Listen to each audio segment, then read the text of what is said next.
मत्ती 6 दान। सावधान रहो, तुम मनुष्यों को दिखाने के लिए अपने धर्म के काम न करो, नहीं तो अपने स्वर्गीय पिता से कुछ भी फल न पाओगे। इसलिए जब तू दान करे तो अपने आगे तुरही न बजवा, जैसे कपटी सभाओं और गलियों में करते हैं, ताकि लोग उनकी बड़ाई करें। मैं तुमसे सच कहता हूँ कि वे अपना प्रतिफल पा चुके। परंतु जब तू दान करे तो जो तेरा दाहिना हाथ करता है उसे तेरा बायां हाथ न जानने पाए, ताकि तेरा दान गुप्त रहे, और तब तेरा पिता जो गुप्त में देखता है तुझे प्रतिफल देगा। प्रार्थना। जब तू प्रार्थना करे तो कपटियों के समान न हो, क्योंकि लोगों को दिखाने के लिए आराधनालयों में और सड़कों के मोड़ों पर खड़े होकर प्रार्थना करना उनको अच्छा लगता है। मैं तुमसे सच कहता हूँ कि वे अपना प्रतिफल पा चुके। परंतु जब तू प्रार्थना करे तो अपनी कोठरी में जा और द्वार बंद करके अपने पिता से जो गुप्त में है प्रार्थना कर। तब तेरा पिता जो गुप्त में देखता है तुझे प्रतिफल देगा। प्रार्थना करते समय अन्यजातियों के समान बक न करो, क्योंकि वे समझते हैं कि उनके बहुत बोलने से उनकी सुनी जाएगी। इसलिए तुम उनके समान न बनो, क्योंकि तुम्हारा पिता तुम्हारे मांगने से पहले ही जानता है कि तुम्हारी क्या क्या आवश्यकताएं हैं।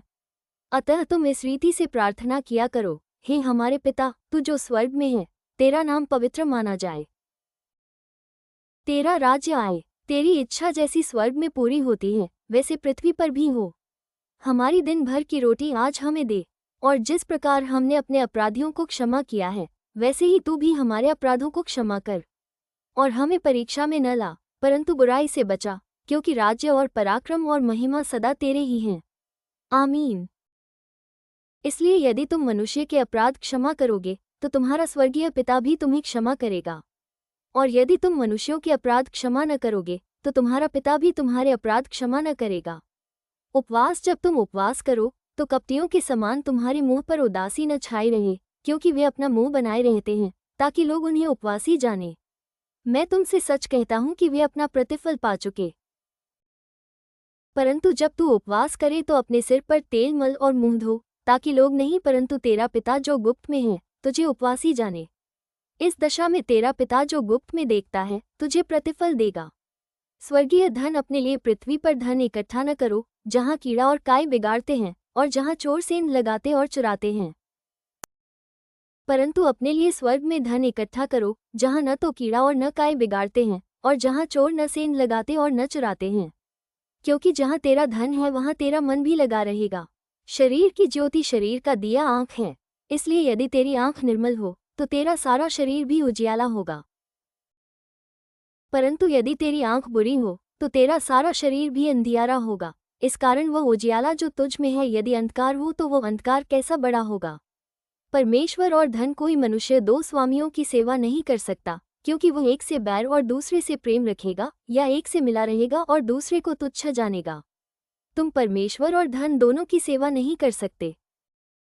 इसलिए मैं तुमसे कहता हूँ कि अपने प्राण के लिए ये चिंता न करना कि हम क्या खाएंगे और क्या पिएंगे, और न अपने शरीर के लिए कि क्या पहनेंगे। क्या प्राण भोजन से और शरीर वस्त्र से बढ़कर नहीं? आकाश के पक्षियों को देखो, वे न बोते हैं, न काटते हैं और न खत्तों में बटोरते हैं, फिर भी तुम्हारा स्वर्गीय पिता उनको खिलाता है। क्या तुम उनसे अधिक मूल्य नहीं रखते? तुम में कौन है जो चिंता करके अपनी आयु में एक घड़ी भी बढ़ा सकता है? और वस्त्र के लिए क्यों चिंता करते हो? जंगली सोसनों पर ध्यान करो कि वे कैसे बढ़ते हैं, वे न तो परिश्रम करते न काटते हैं। तो भी मैं तुमसे कहता हूँ कि सुलेमान भी अपने सारे वैभव में उनमें से किसी के समान वस्त्र पहने हुए न था। इसलिए जब परमेश्वर मैदान की घास को, जो आज है और कल भाड़ में झोंकी जाएगी, ऐसा वस्त्र पहनता है, तो हे अल्पविश्वासियों, तुमको वह इनसे बढ़कर क्यों न पहनाएगा? इसलिए तुम चिंता करके यह न कहना कि हम क्या खाएंगे या क्या पिएंगे या क्या पहनेंगे, क्योंकि अन्यजातीय इन सब वस्तुओं की खोज में रहते हैं, पर तुम्हारा स्वर्गीय पिता जानता है कि तुम्हें इन सब वस्तुओं की आवश्यकता है। इसलिए पहले तुम परमेश्वर के राज्य और उसके धर्म की खोज करो तो ये सब वस्तुएं भी तुम्हें मिल जाएंगी। अतः कल की चिंता न करो, क्योंकि कल का दिन अपनी चिंता आप कर लेगा। आज के लिए आज ही का दुख बहुत है। आमीन।